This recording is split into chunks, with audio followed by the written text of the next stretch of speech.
আসসালামু আলাইকুম ছোট্ট বন্ধুরা, তোমরা সবাই কেমন আছো? আজকে তোমাদেরকে একটি দারুণ গল্প শোনাবো, যেটি হলো জাদুর জামার মজার জাদু। চলো তাহলে শুরু করি। আকাশ শহর থেকে ঈদের ছুটিতে বাড়িতে গেলে আকাশের মা তাকে বলে, বাবা আকাশ, বয়স তো কম হলো না, এবার একটা বিয়ে শাদী কর। আমার তো ছেলের বউয়ের মুখ দেখার জন্য আর তর সইছে না। উফ মা, কি যে বলো! যাও তো এখান থেকে, বিরক্ত করো না তো। ঠিক আছে বাবা, তাহলে আমি আমার পছন্দ মতো মেয়ের সাথেই তোর বিয়ে দিয়ে দিব। এরপর আকাশের মা তার বান্ধবীর মেয়ে মাধবীর সাথে আকাশের বিয়ে দিয়ে দেয়। আর আকাশও মায়ের মুখের উপর কোনো কথা বলতে পারে না। মাধবীর গায়ের রং শ্যামলা থাকায় আকাশ মাধবীকে একটুও সহ্য করতে পারে না। তার উপর মাধবী বেশি পড়ালেখাও করেনি, তাই আকাশ মাধবীকে একটুও সহ্য করতে পারে না। আর আকাশ শহরে চলে যেতে চায়। মা, আমার তো ছুটি শেষ, আমি শহরে চলে যাচ্ছি।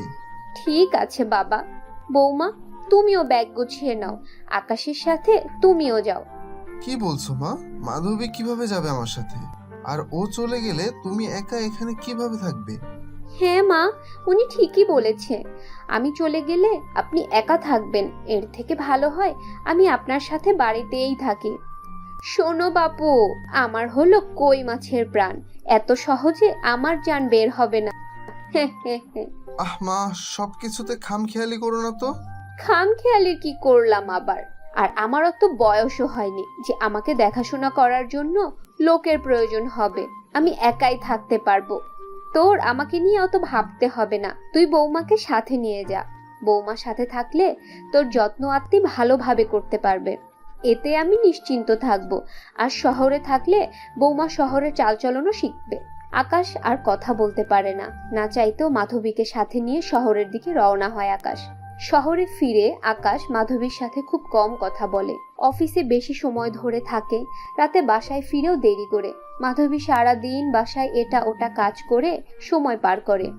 কিছুদিন পর আকাশের অফিসে সুইটি নামের একটি মেয়ে আসে।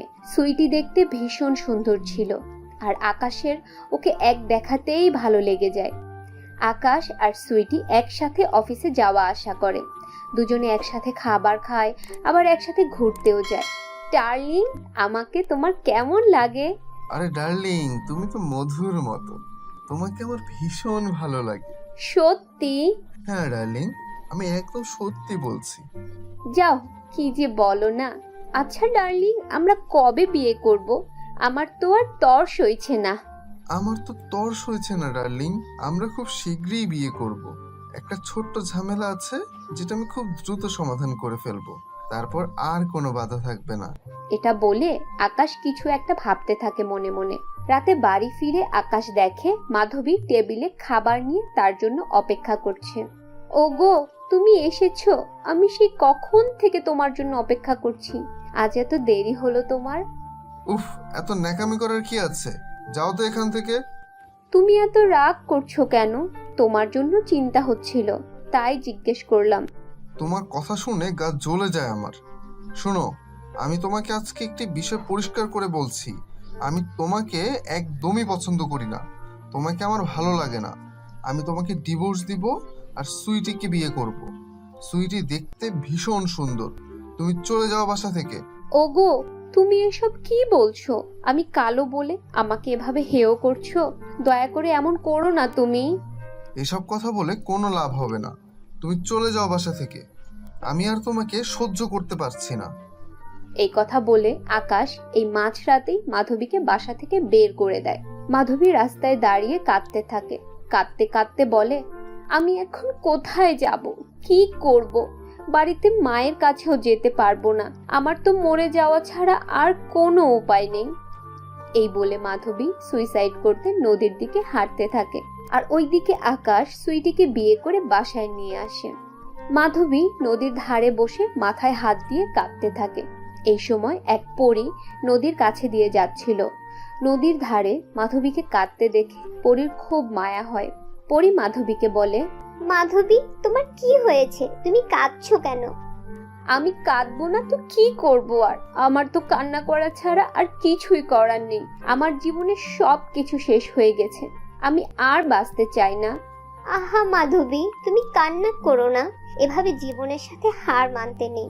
তোমার কি হয়েছে আমাকে এটা তো একটু খুলে বলো। তুমি কেন মরতে চাইছো? আমি তোমাকে সাহায্য করব। মাধবী তখন পরীকে সবকিছু খুলে বলে। আরে বোকা মেয়ে, এই কারণে তুমি মরতে চাইছো? নিজের প্রাণের একটু তো মায়া করো। আমি দেখতে সুন্দর না বলে আমার স্বামী অন্য এক সুন্দর মেয়েকে বিয়ে করছে, আর আমি বেঁচে থেকে কি করব? আমার মরে যাওয়াই উচিত। মাধবী, তুমি কষ্ট পেও না, আমি তোমাকে সাহায্য করব। এই বলে পরী মাধবীকে একটি জাদুর জামা দিয়ে বলে, এই নাও মাধবী, এই জামাটি নাও তুমি। এটি একটি জাদুর জামা। তুমি এই জামা পরলে অনেক রূপবতী হয়ে যাবে। সত্যি বলছো? তোমার এই উপকারের কথা আমি সারা জীবন মনে রাখবো পরী। পরীকে ধন্যবাদ জানিয়ে মাধবী বাসায় ফিরে যায়। বাসায় ফিরে দরজা নক করে, আর সুইটি দরজা খুলে। কে তুমি? কি চাও এখানে? ম্যাডাম, আমি খুব অসহায়, আমার কোথাও থাকার জায়গা নেই, আমাকে একটু আশ্রয় দিন ম্যাডাম। আশ্রয় দিব মানে? আমি কি ধর্মশালা খুলে রেখেছি নাকি? যাও যাও, সকাল সকাল আমার মাথা খেও না তো, দূর হও এখান থেকে। দয়া করুন ম্যাডাম, আমাকে একটু সাহায্য করুন, আমি আপনার বাড়ির সব কাজ করে দিব, আমাকে কোনো টাকা পয়সা দিতে হবে না ম্যাডাম, আমাকে শুধু একটু আশ্রয় দিন।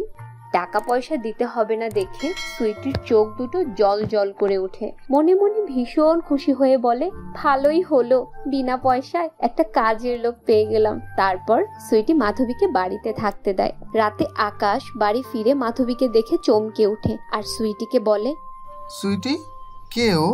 আর ও এখানে কি করছে?